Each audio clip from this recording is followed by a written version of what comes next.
à Dieu. Est-ce qu'on est prêt pour la deuxième partie du message? Amen. Gloire à Dieu, on se lève ensemble et on va lire donc dans la parole du Seigneur, dans Exode, particulièrement donc Exode. Si vous avez votre Bible, et vous devriez l'avoir donc sous la main. Amen. Exode, chapitre 10 et au verset 21. Nous allons lire donc ce qui concerne le 9e, je dirais, jugement de Dieu parmi les 10 jugements qui ont eu lieu sur l'Égypte. Exode 10, verset 21. L'Éternel dit à Moïse, étends ta main vers le ciel et qu'il y ait des ténèbres sur le pays d'Égypte et que l'on puisse les toucher. Moïse étendit sa main vers le ciel. Imaginez, la main d'un petit homme, Moïse. Moïse étendit sa main vers le ciel et, résultat, il y eut d'épaisses ténèbres dans tout le pays d'Égypte. Pendant 3 jours, on ne se voyait pas les uns les autres et personne ne se leva de sa place pendant 3 jours. Mais il y avait de la lumière dans les lieux où habitaient tous les enfants d'Israël. Amen. Seigneur, nous te bénissons et te glorifions pour ta parole. Veuille la bénir à chacun de nos cœurs et que nous puissions te servir avec joie au nom de Jésus. Amen. Et tout le peuple dit Amen. On peut s'asseoir si vous voulez bien. Et nous allons donc considérer évidemment la suite de ce message.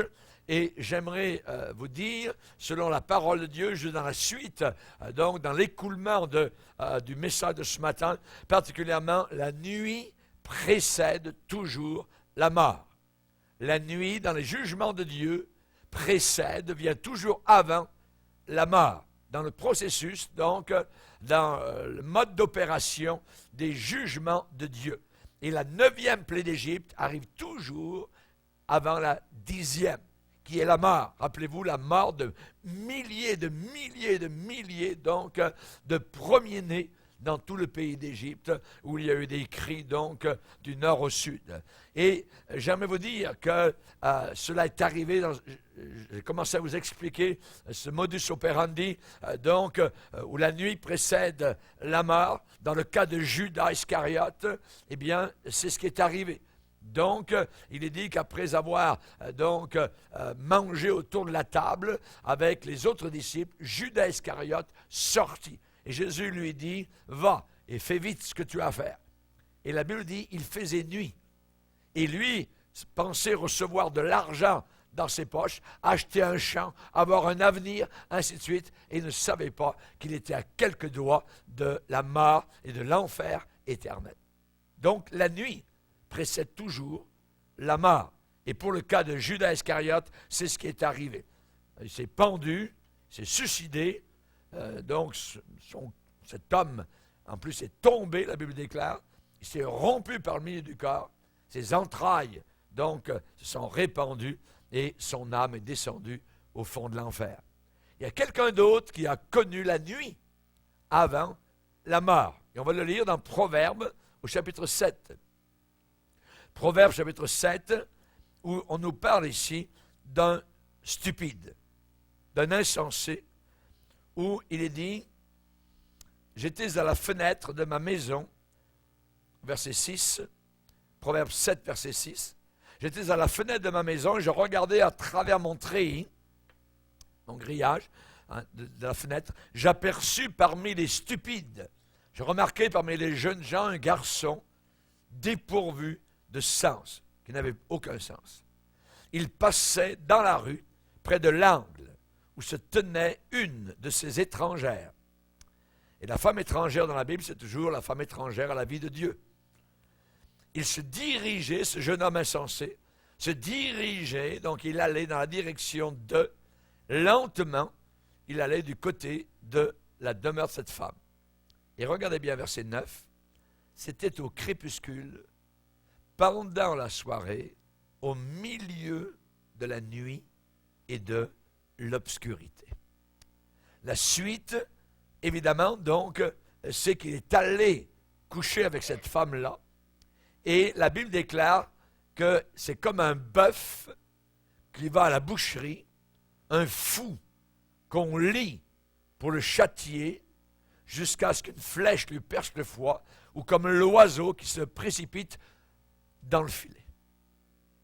Et ensuite, la Bible ajoute au verset 23, sans savoir, ça veut dire sans savoir, il est ignorant, il ne sait pas, sans savoir que c'est au prix de sa vie. Il va mourir. Il va mourir. Voyez? Et la Bible dit la leçon de tout cela. Maintenant, mes fils, écoutez-moi, soyez attentifs aux paroles de ma bouche, que ton cœur ne se détourne pas vers les voies d'une telle femme, ne t'égare pas dans ses sentiers, car elle a fait tomber beaucoup de victimes, et ils sont nombreux, tous ceux qu'elle a tués. Sa maison, c'est le chemin de l'enfer, le chemin du séjour des morts. Il descend, son chemin descend vers les demeures de la mort. Donc nous avons là encore la nuit qui précède la mort. Il était parmi les stupides, les insensés, et la Bible dit que ça s'est passé au crépuscule, pendant la soirée, au milieu de la nuit et de l'obscurité. Tous ces termes que je viens de citer, qui sont dans la Bible, eh bien, montrent une progression, un crescendo dans les ténèbres. Ça devient de plus en plus noir. Tout d'abord, il y a le crépuscule, donc lumière incertaine, juste après le coucher du soleil, c'est le crépuscule. Ensuite, il est dit pendant la soirée, ça continue évidemment donc à s'assombrir, et finalement, au milieu de la nuit, en plein milieu de la nuit et de l'obscurité. Donc, il y a un crescendo dans les ténèbres. Ce jeune homme avait le temps de réfléchir. Il avait le temps de se ressaisir. Il aurait pu se ressaisir. Mais il a choisi, je dis bien, il a choisi lui-même de s'enfoncer dans la nuit du péché. Et la parole de Dieu décrit évidemment son aventure misérable. Il fut abordé par une femme ayant la mise d'une prostituée. Et il est dit à la fin que c'était au prix de sa vie. Au prix de sa vie. Donc sa nuit a précédé sa mort. Il est entré, lui aussi, dans la 9e plaie. Dans la 9e plaie. Il se met tout à coup à la suivre. Comme un fou qu'on va tuer. Un bœuf qu'on amène à la boucherie. Qui va à la mort. Maintenant, il y a un autre exemple. Il y a beaucoup d'exemples, mais il y en a un autre. C'est Jésus-Christ, lui-même, aux heures terribles de la croix. Midi à Jérusalem. Midi sur Golgotha. Et quelque chose, soudain, d'inattendu, arrive. Quelque chose d'anormal, qui n'est pas normal. Il est dit environ vers midi, il y eut des ténèbres sur toute la terre. Des ténèbres sur toute la terre. Jusqu'à 15 heures. Donc pendant 3 heures, avec Golgotha, ça a été la nuit totale. Le soleil s'obscurcit, nous dit la parole de Dieu. Celui qui est la lumière du monde, Jésus, a vécu ses dernières heures dans des ténèbres affreuses. Affreuses. Notre substitut, Jésus-Christ, victime expiatoire pour les péchés du monde, est entré lui-même dans la 9e plaie. Nuit pour lui avant sa mort. Rendez-vous compte, il a subi, il a expié, il a été notre substitut, notre rançon, il a porté notre condamnation, il a porté la colère de Dieu le Père sur notre péché. Juste avant sa mort, il a subi le châtiment. Donc Jésus est entré, donc lui aussi, dans la 9e plaie, celle qui précède la mort. Il a été jugé, condamné par le Père, à notre place, à ma place. Ne serais-je pas reconnaissant?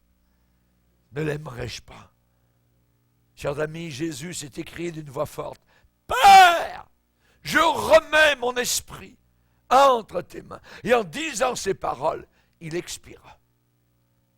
Et ensuite, la lumière est revenue. Lui, lumière, a été immergé, plongé dans les ténèbres pour que nous en soyons délivrés. Pour que nous devenions lumière. Alléluia. Gloire au Seigneur. Pour que nous devenions par lui enfants de lumière. Que nous portions les armes de la lumière. Que nous portions le revêtement de la lumière. Notre génération actuelle est déjà entrée dans la 9e plaie. Notre génération est entrée dans la 9e plaie. Jésus a bien dit, la nuit vient où personne ne peut travailler. La nuit vient. Et c'est juste avant la mort, avant les condamnations. David a déclaré au psaume 143, « L'ennemi me fait habiter dans les ténèbres. » Quelqu'un qui marche avec le diable habite dans les ténèbres. Il n'aime pas la lumière. Il ne vient pas à la lumière de peur que ses œuvres ne soient dévoilées. Jean chapitre 3. Jésus qui a parlé de son retour soudain, a parlé très souvent de la nuit. Il a dit par exemple, sachez-le bien, si le maître de la maison savait à quelle veille de la nuit, le voleur doit venir, le patron de la maison veillerait. Donc, je dis, tenez-vous prêts, car le Fils de l'homme viendra à l'heure où vous n'y penserez pas. Sentinelle, que dis-tu de la nuit? Que dis-tu de la nuit? Nous sommes dans la nuit. Les nuages de la colère de Dieu sont en train de s'amonceler sur notre terre. Raison pour laquelle la Bible dit, sauvez-vous de cette génération perverse. Sortez quelque part. Il faut sortir, s'extirper, se déraciner de cette génération perverse. Nous sommes au milieu d'eux, mais nous ne leur appartenons plus. Et nous ne voulons pas leur appartenir. Il faut choisir. Au milieu de la nuit, on cria, voici l'époux, allez à sa rencontre. Quand est-ce que ça va se passer? En plein milieu de la nuit. Au milieu de la nuit. En cette nuit-là, a dit Jésus, de deux personnes qui seront dans un lit, l'une sera prise, l'autre laissée. 1 Thessaloniciens 5, verset 2, vous savez bien vous-même que le jour du Seigneur viendra comme un voleur dans la nuit. Dans la nuit. Au temps du retour de Jésus, le monde sera déjà entré dans la 9e plaie, qui est une obscurité spirituelle effroyable. On y est déjà plongé dedans. Et cette nuit va précéder les jugements de Dieu terribles qui sont la mort. Le jugement de Dieu va s'abattre sur un monde totalement corrompu, un monde totalement impénitent qui ne veut pas se repentir de ses péchés. Le temps actuellement est compté. On se rappelle la main qui a écrit à Babylone, compter, peser, diviser. Et la main a disparu. Et nos jours sont comptés. Nos jours sont comptés. Il est dit, les méchants ne résistent pas au jour du jugement. Ils ne peuvent pas résister. Ils n'ont aucune résistance. L'humanité va bientôt connaître la dernière plaie, la 10e, c'est-à-dire la mort. Chers amis, on se rappelle ce qui est arrivé à Sodome et Gomorrhe quand Lot, après avoir entendu les anges de Dieu déclarer le jugement arrêté de la part du Seigneur vis-à-vis des Sodomites, il est allé voir ses gendres, il est allé frapper à leur porte. Mais la Bible dit, il parut plaisanter. Le beau-père paraissait un beau plaisantin. Il y a des gens qui pensent que Dieu rit, que Dieu est un moqueur, que Dieu est un joker, hein, et qu'il ne fera pas ce qu'il a déclaré dans sa parole, et que l'on peut passer au travers comme au travers d'une passoire. Jamais de la vie. Ce n'est pas une plaisanterie, c'est un jugement qui s'en vient. Après la nuit vient la mort. Et pas, je dirais, 300 000 morts comme à Haïti, ou 800 000 morts au Rwanda, ou des centaines de milliers de morts au tsunami. La Bible me parle d'au moins minimum de 2 milliards de morts sur la planète Terre. C'est bien écrit. C'est bien écrit. Relisez votre Bible. Relisez votre Bible. Les ténèbres dans l'Exode du temps de Moïse, quand Moïse a levé la main et que les ténèbres sont tombées sur toute l'Égypte, ce n'était pas une petite affaire. Ces ténèbres sont venues de où? De qui? De Dieu. Sont venues de Dieu. C'est-à-dire, Dieu lui-même a dit sur l'Égypte qu'il y ait des ténèbres. Qu'il y ait des ténèbres. Et actuellement, il y a des ténèbres. Puisqu'ils ne veulent pas de l'Évangile, puisqu'ils n'acceptent pas l'Évangile, depuis le bas de l'échelle de la société jusqu'en haut dans les gouvernements, alors la Bible dit Dieu les abandonne. Dieu les livre. God give them up. Dieu les a livrés 3 fois. Ce leitmotiv lugubre et sifflant arrive 3 fois dans l'Épître aux Romains. Dieu les a abandonnés à l'impureté. Dieu les a abandonnés à l'homosexualité. Dieu les a abandonnés à leur perversité. 3 fois, nous voyons cela. Puisqu'ils ne veulent pas. Qu'il y ait des ténèbres sur le pays d'Égypte. Et il y eut des ténèbres. C'est la même puissance de la parole de Dieu lors de la création. Quand Dieu a dit que la lumière soit, la lumière fut. Mais en Égypte, quand Dieu a dit que les ténèbres soient, les ténèbres sont venues. Dieu parle et la chose arrive. Je suis l'Éternel, Isaïe 45, et il n'y en a pas d'autre. Je forme la lumière et je crée les ténèbres. Et je crée les ténèbres. Et quand Dieu crée les ténèbres, ce n'est pas pour bénir. C'est un jugement de sa part. Dieu est lumière. Il est le Père des lumières. Il est le Père des lumières. Rappelons-nous dans Acte 13, quand l'apôtre Paul parle à un gouverneur romain, dans le premier voyage missionnaire, et de l'autre côté du gouverneur, il y a donc son aide de camp qui est un magicien.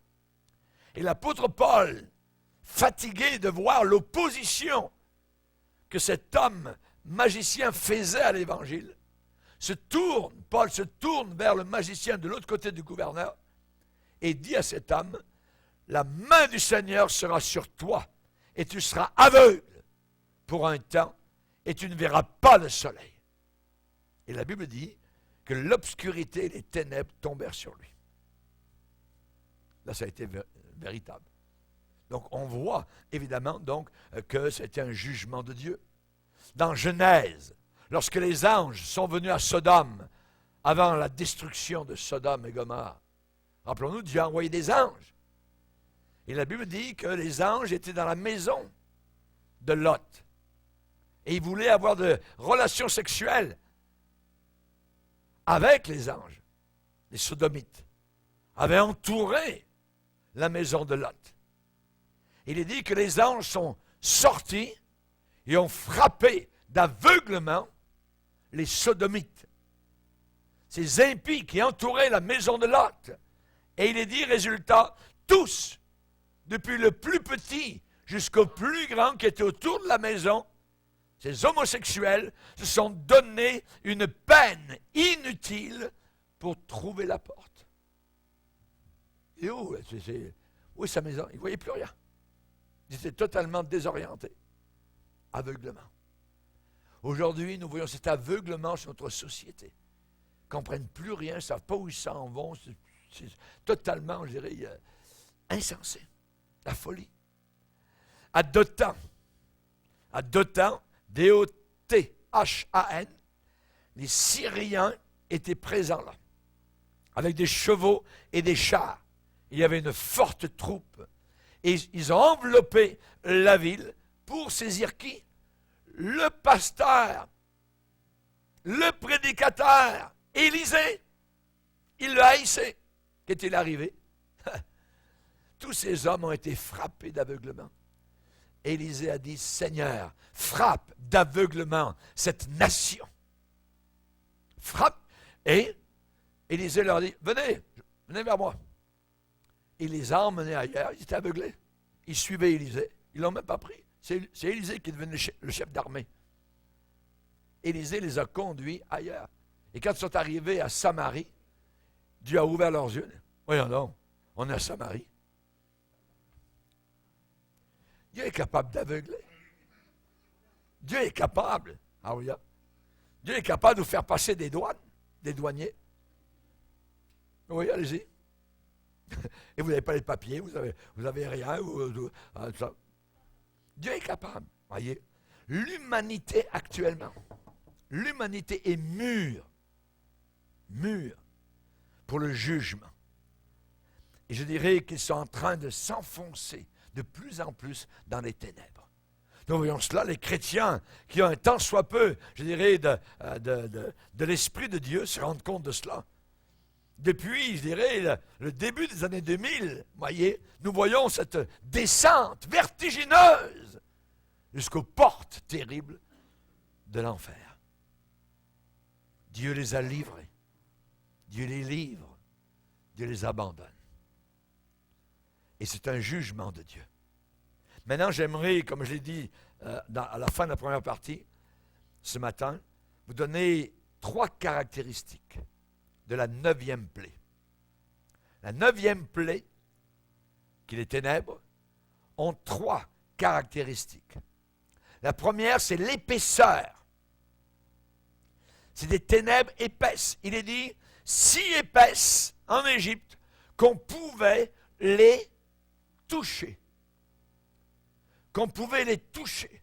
Il y eut sur tout le pays d'Égypte des ténèbres si épaisses. Où est passé le soleil pendant ce temps-là? Ah, ne me le demandez pas, c'est Dieu qui contrôle. C'est comme si Dieu l'a retiré. Il n'y en avait plus. Pas pendant 3 heures, pas pendant 6 heures, pas pendant 24 heures, pendant 72 heures. Et les ténèbres étaient si épaisses qu'on pouvait les toucher. C'était noir, comme l'encrier.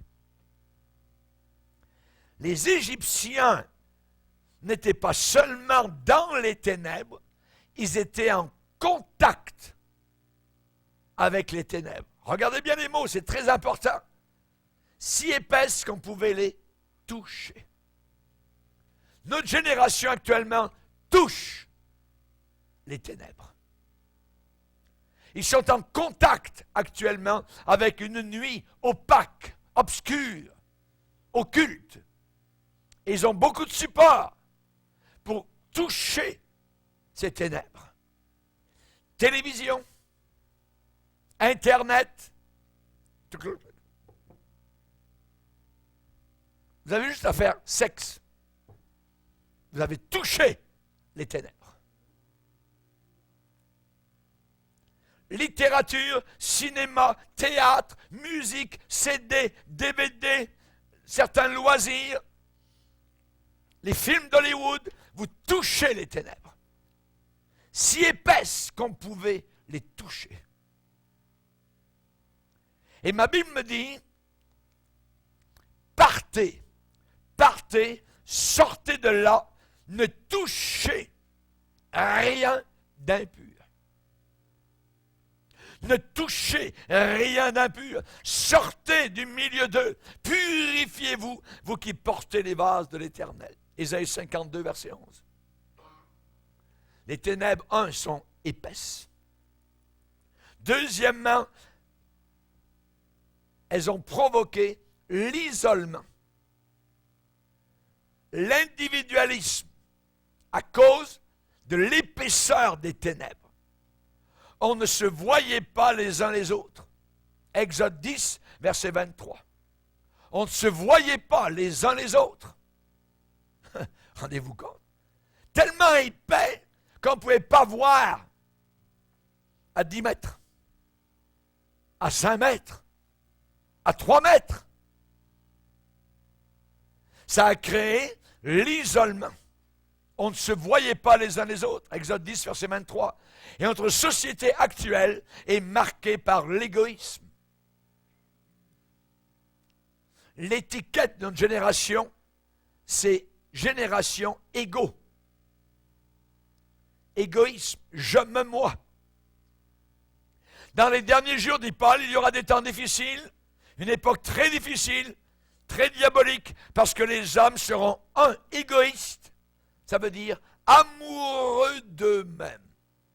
Aime-toi, prends soin de toi, câline-toi, écoute-toi, et ainsi de suite. Seuls les aveugles spirituels ne peuvent pas voir la réalité en face. Nous sommes entrés dans la 9e plaie. Il est dit, les gens ne se voient plus les uns les autres. C'est un paradoxe d'une société submergée par les moyens de communication, et si on aperçoit l'autre, c'est pour le dévorer. C'est un concurrent, c'est un adversaire, c'est une personne à abattre. Ou peut-être, si on voit l'autre, c'est pour objet de convoitise, pour satisfaire ses passions égoïstes, ou s'en servir, ou coucher avec. Ne faites-vous pas vous-même, frères et sœurs, ce constat autour de vous? On ne se voyait pas les uns les autres. Autant sur le plan professionnel, éducatif, sportif, commercial, social, politique, familial, religieux. Et pourtant, le 2e commandement, le plus grand de toute la Bible, après avoir aimé Dieu de tout votre cœur, c'est d'aimer son prochain. Et cette société s'en balance, comme l'an 40.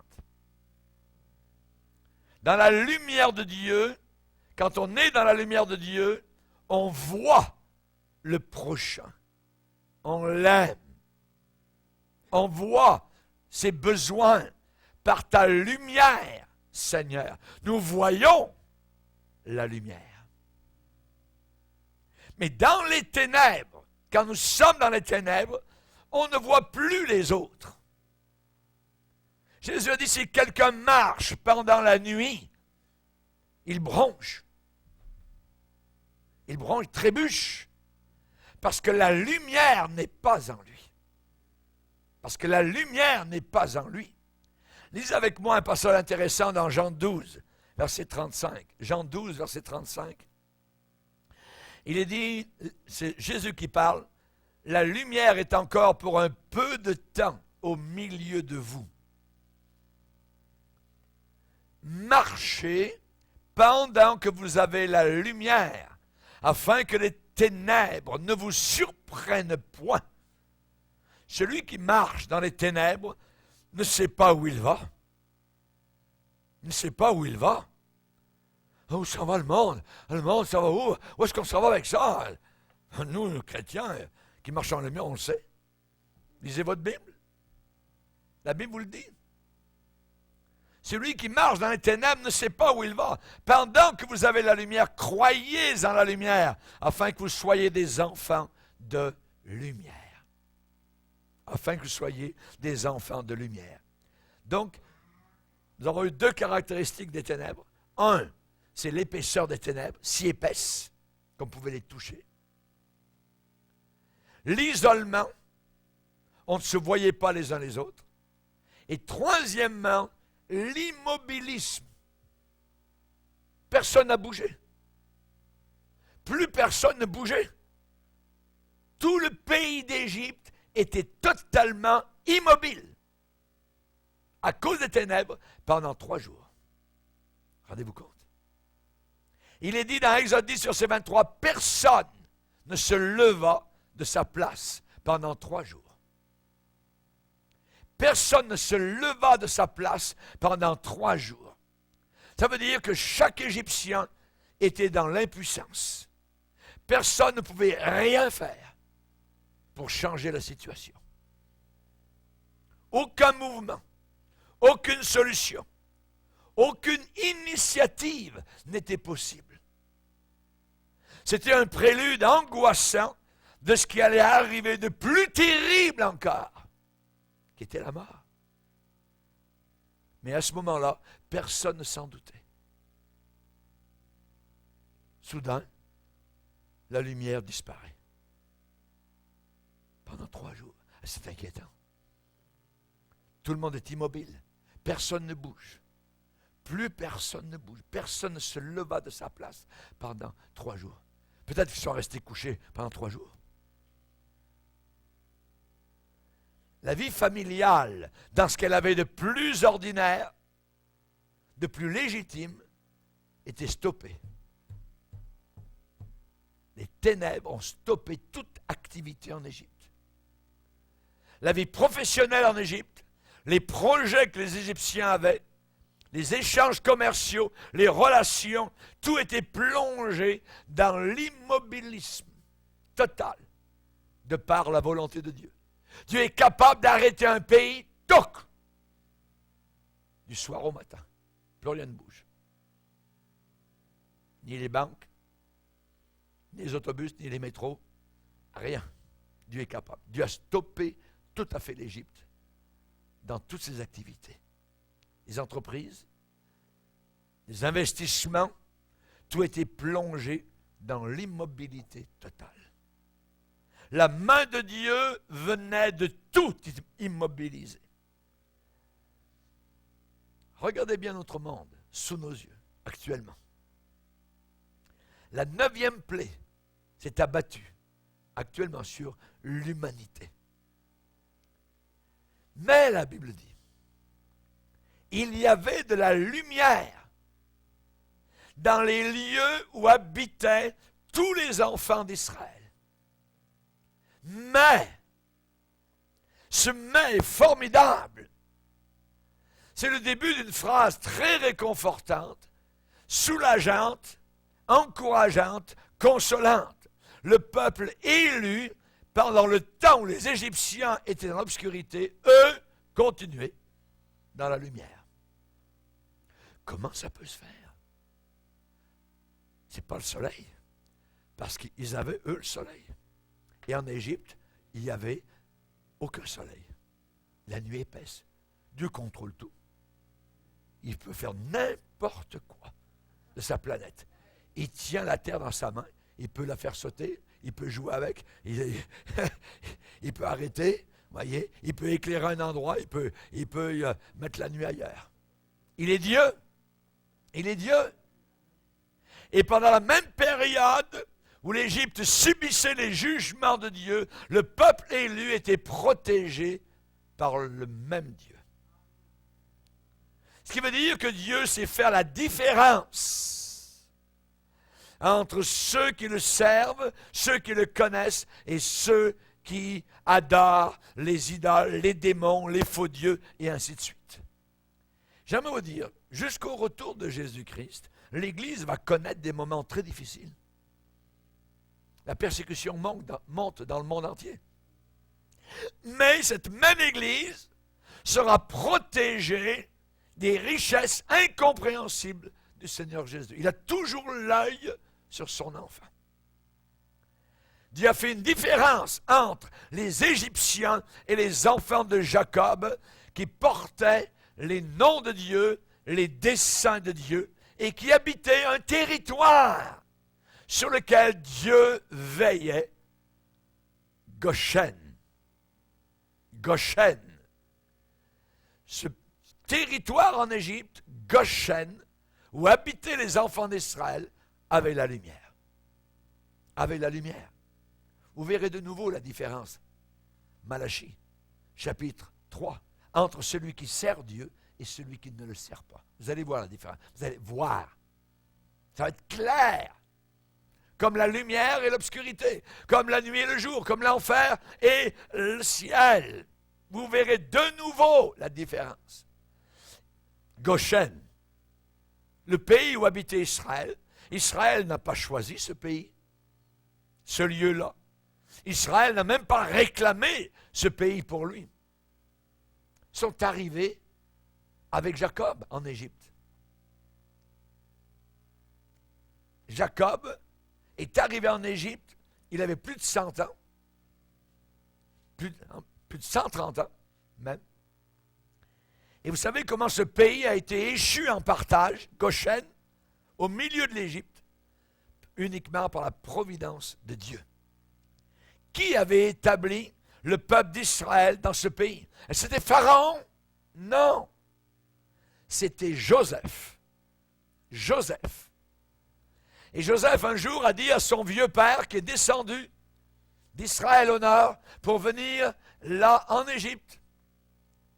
Joseph a dit à Jacob, « Papa, tu habiteras dans le pays de Goshen, et tu seras proche de moi, et là, je te nourrirai, et ainsi tu ne périras pas. Là, je te nourrirai. » Et un peu plus tard, Pharaon a confirmé la qualité de cette région Goshen. Et Pharaon a dit à Joseph, « Joseph, ton père et tes frères sont venus auprès de toi. Le pays d'Égypte est devant toi. Établis ton père et tes frères dans la meilleure partie du pays. Qu'ils habitent dans le pays de Goshen. » La meilleure partie du pays d'Égypte. Goshen. Nous, notre divin Joseph, Jésus, nous a établis dans un territoire spirituel privilégié. La meilleure partie. La meilleure part qui ne nous sera pas ôtée ici-bas sur terre. Alléluia. C'est là que nous avons trouvé le salut. C'est là qu'il nous a fait vivre par une grande délivrance. C'est là que nous demeurons auprès de lui. C'est là que nous sommes nourris. Le mot « là » est très important dans la Bible. C'est là que je te nourrirai, papa. Et ainsi tu ne périras pas. Là. Si vous demeurez en moi, et que mes paroles demeurent en vous, alors demandez et vous recevrez. Là. Élie,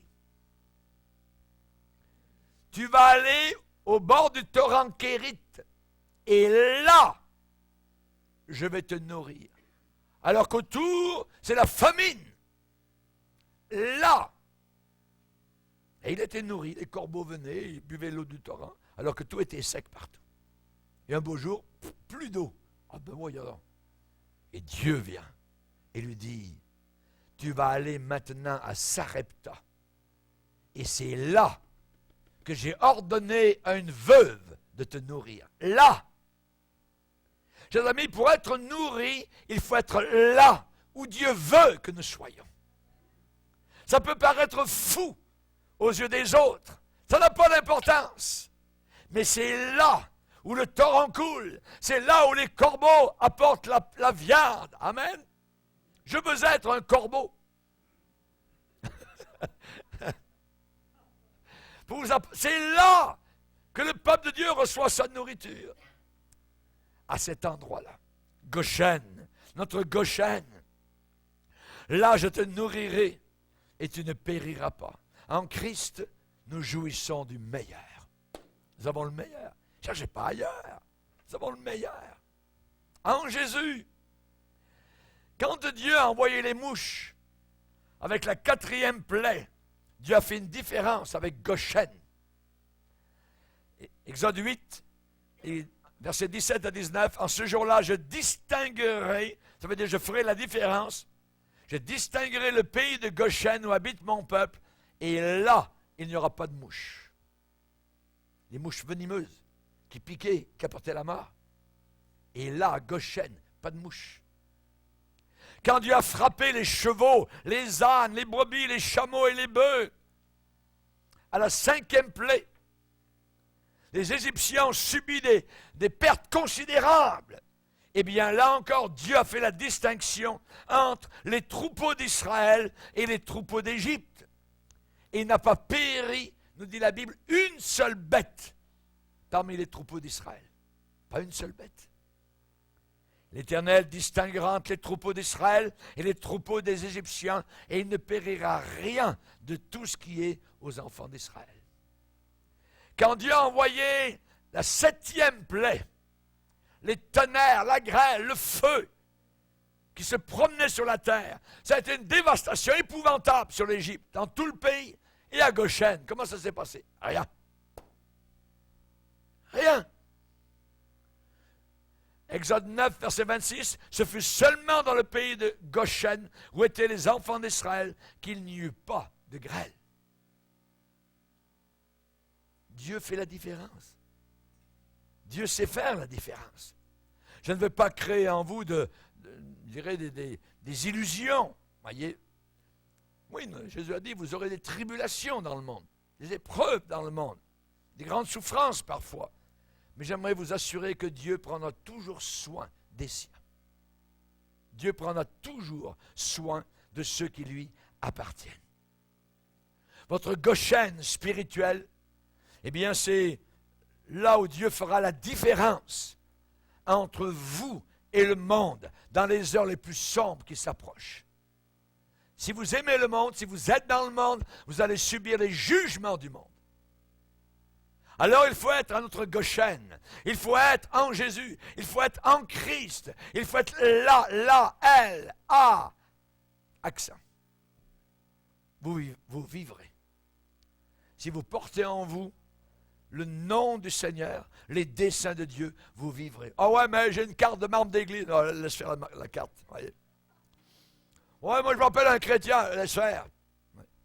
Est-ce que tu es vraiment accroché à Christ? Est-ce que tu l'aimes? Tu le sers? Est-ce que tu en parles autour de toi? Au temps de la 9e plaie, le plus important, c'est de porter en vous le caractère de Dieu. De vivre dans la connaissance de ses voies, de lui obéir, lui être soumis.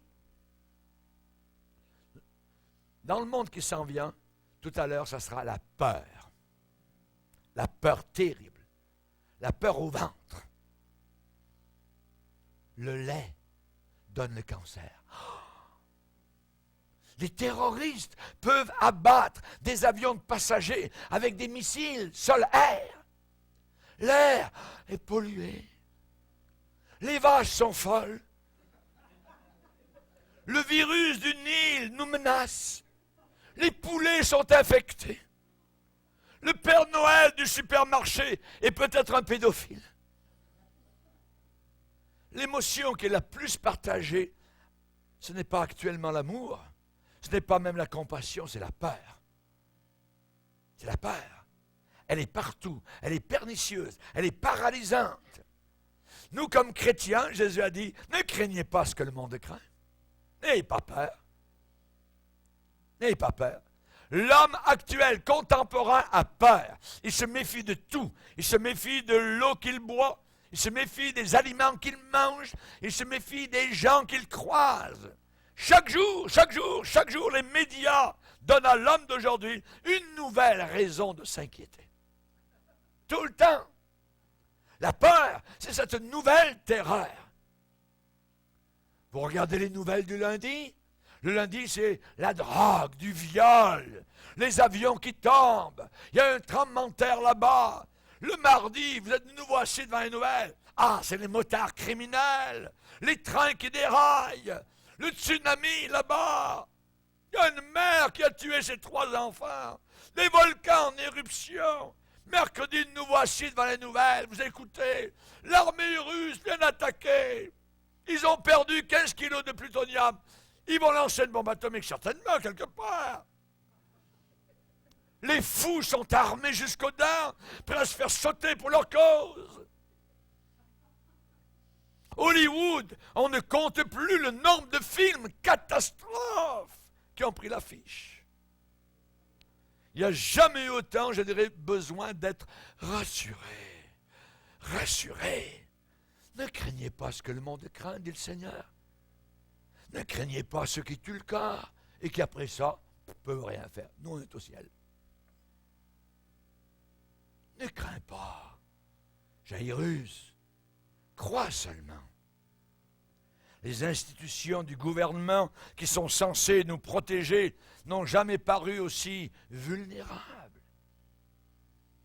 Nous avons le sang contaminé à la Croix-Rouge. Partout en Occident, il y a la consommation d'antidépresseurs. Et ça grimpe en flèche. L'homme a peur. Il gobe tout. Le Prozac, le Valium, le Millepertuis, le Risperdal, n'importe quoi pour calmer mes nerfs, s'il vous plaît, madame. Pourriez-vous me donner un médicament? Le médicament, il est là. Ne crains pas, crois seulement. La 9e plaie sur nous. La nuit, l'obscurité. Ça va empirer. Ça va empirer. Si nous avons peur aujourd'hui que se rase sur les rives orgueilleuses du Jourdain, si on n'est pas capable de se battre aujourd'hui avec des piétons, que se rase quand il faudra se battre contre des chevaux. Chers amis, vous verrez de nouveau la différence. Est-ce que Jésus vit en nous? Est-ce que nous participons à sa nature divine en fuyant la corruption qui existe dans le monde par la convoitise?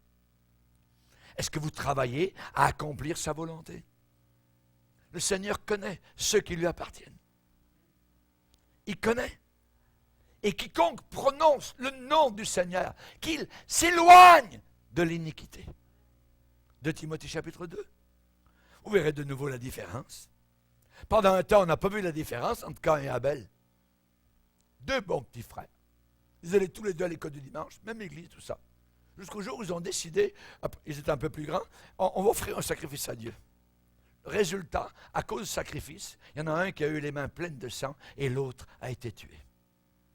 Un homme bon et juste a été tué et un homme méchant a vécu.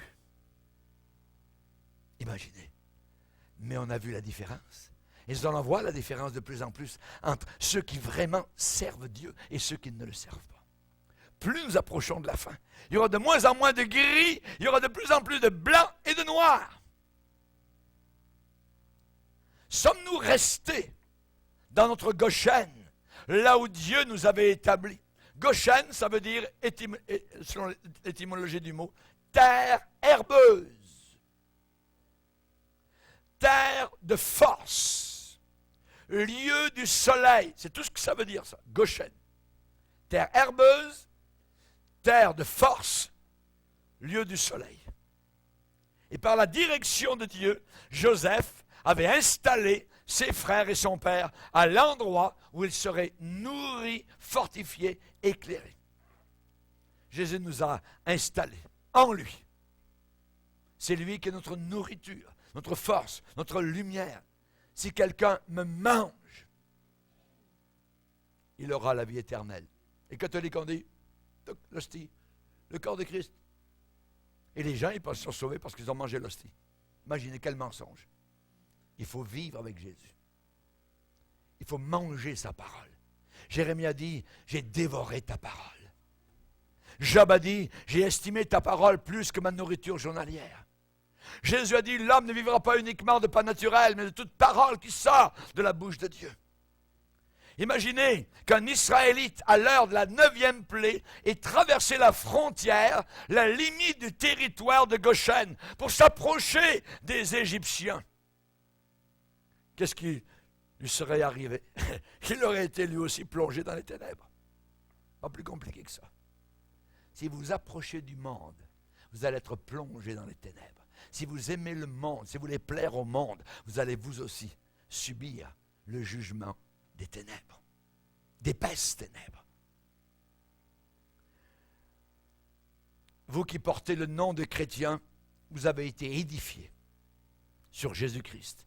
Demeurez en lui jusqu'à la fin. La première épître de Jean nous parle de la 9e plaie. Petits enfants, c'est la dernière heure. On va le lire. 1 Jean chapitre 2, verset 18. 1 Jean chapitre 2, verset 18. Petits enfants, c'est la dernière heure. Et comme vous avez appris qu'un antichrist vient, il y a maintenant plusieurs antichrists. Ça veut dire des gens qui sont contre Christ. Et par là, nous connaissons que c'est la dernière heure. Ils sont sortis du milieu de nous, mais ils n'étaient pas des nôtres. Car s'ils avaient été des nôtres, ils seraient demeurés, restés avec nous. Mais cela est arrivé afin qu'il soit manifeste, bien clair, que tous ne sont pas des nôtres. Chers amis, Jean parle de la 9e plaie, l'obscurité. Les Égyptiens n'avaient rien à faire à Goshen.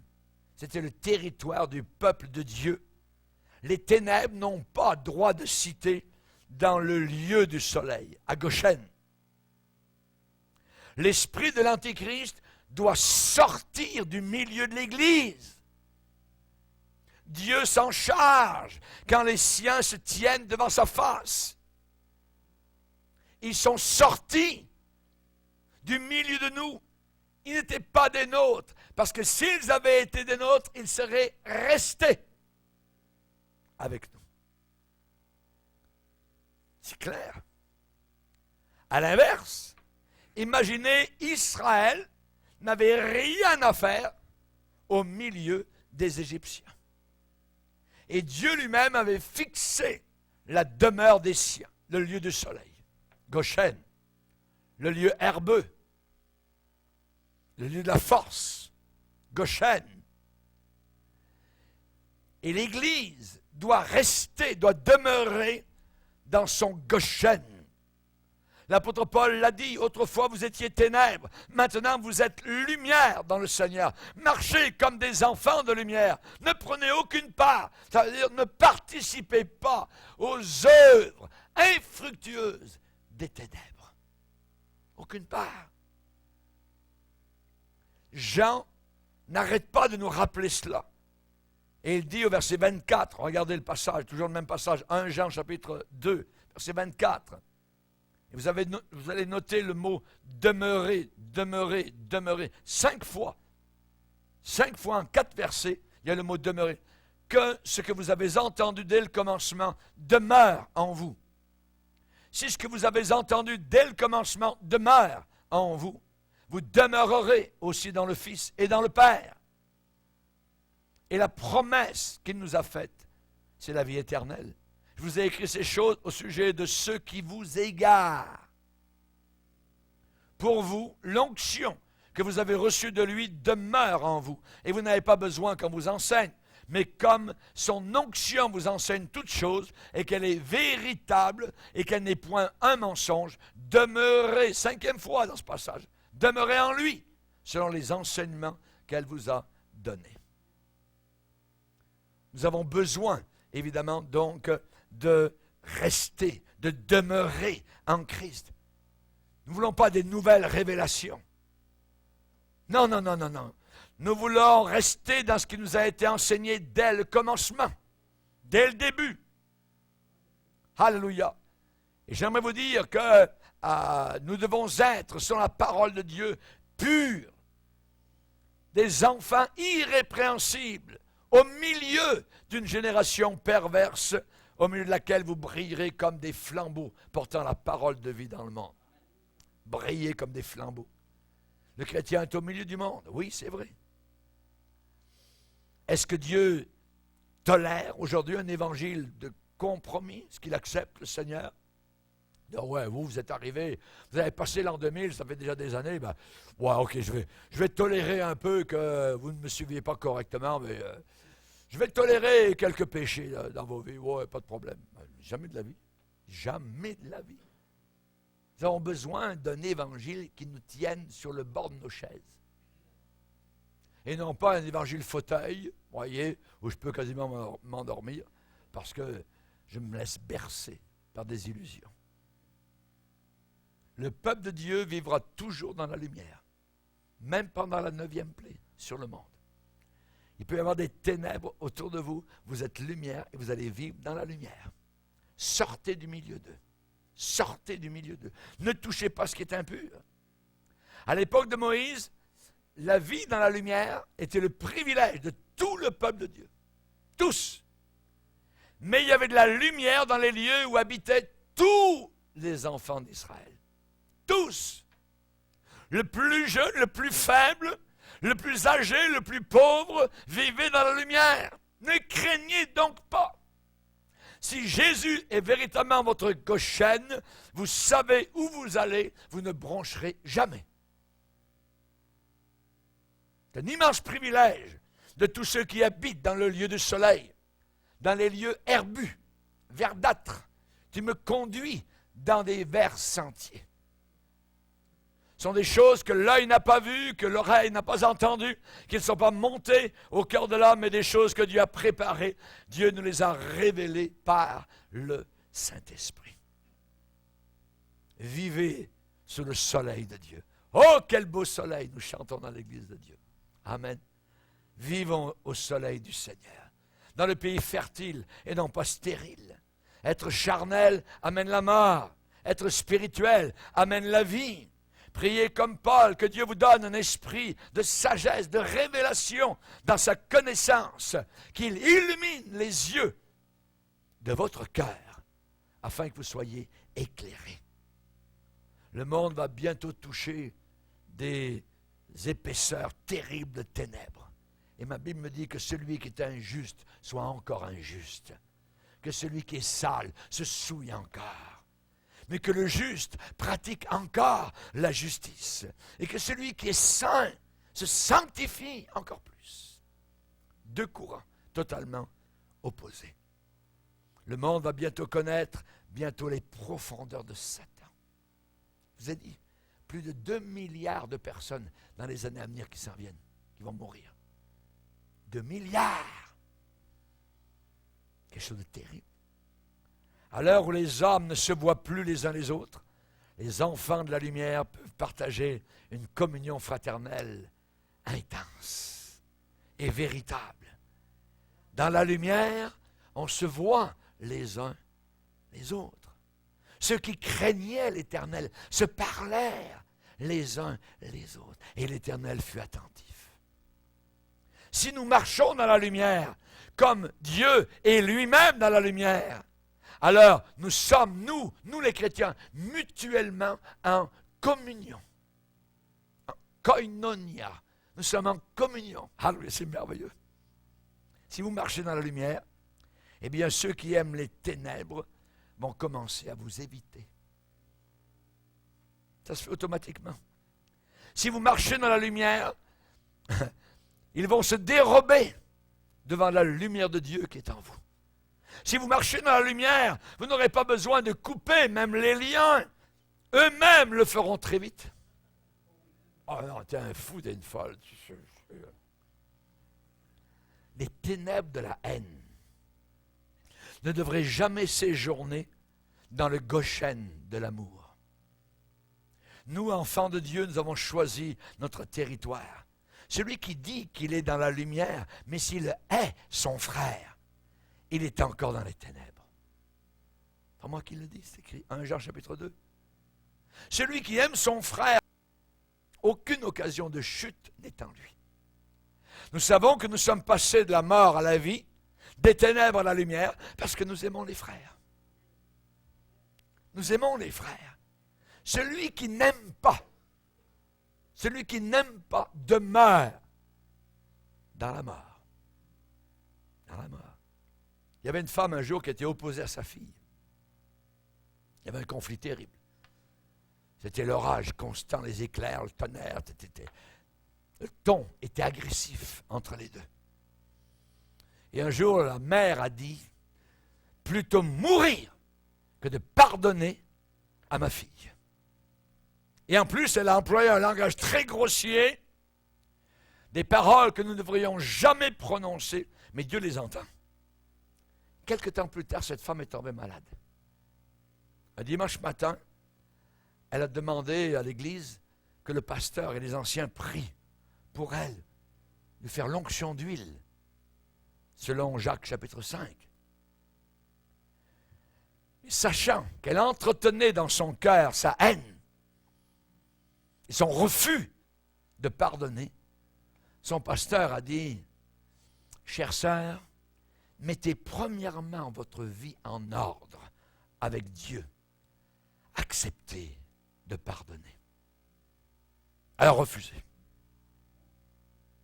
Le pasteur et les anciens n'ont pas prié pour elle ce matin-là. Quelques mois plus tard, elle est morte dans sa haine. Elle est morte dans sa haine. Et je doute fort de son salut. Pourquoi? Parce que le Seigneur a dit, si vous ne pardonnez pas, votre Père céleste non plus ne vous pardonnera pas. Que devient une âme à qui Dieu ne pardonne pas? C'est terrible. Mais quand nous marchons dans la lumière, nous les enfants de Dieu, nous sommes en communion les uns avec les autres. Ça coule, ça circule. Il y a de la joie, il y a de la simplicité, il y a de l'amour. Mais être en conflit avec un autre frère ou une autre sœur dans l'Église, ça coupe la communion. Il y avait 2 hommes qui un jour étaient dans le même lieu local de réunion. Ils étaient dans la même présence de Dieu. Ils chantaient les mêmes cantiques. Ils participaient au même repas du Seigneur, la Sainte Seine. Mais ils avaient des ressentiments terribles l'un envers l'autre. Ils ne se saluaient pas. Un jour est arrivé quelque chose de merveilleux. Ils ont été réconciliés. Ils se sont réconciliés. Et parmi ces 2 personnes-là, il y en avait une qui était asthmatique. Elle a été guérie sur le champ. Le pardon, la réconciliation amène des choses merveilleuses parce qu'on rentre dans le courant de l'Esprit de Dieu. La lumière, en terminant, j'espère que vous n'êtes pas lassés de moi. En terminant, la lumière amène toujours le mouvement. À cause des épaisses ténèbres qu'il y avait en Égypte, personne ne s'était levé pendant 3 jours. Personne ne s'était levé de sa place. Mais chez les enfants d'Israël, dans la lumière, c'était totalement différent. Dieu est lumière. Et Dieu est aussi en mouvement. La Bible dit, c'est pas, parce qu'il marche, c'est pas verse l'abondance. Et le peuple de Goshen, le peuple de la lumière, peut donc se lever, agir et servir. N'occupons pas la terre inutilement. Servons Christ, le Seigneur. L'Église infidèle, l'Église apostate, l'Église libérale, l'Église rétrograde, l'Église laodicéenne est entrée avec le monde dans la 9e plaie. Mais nous disons, Christ est ma vie. Christ est notre vie. Et la mort est un gain pour nous. Baissons nos têtes et prions le Seigneur.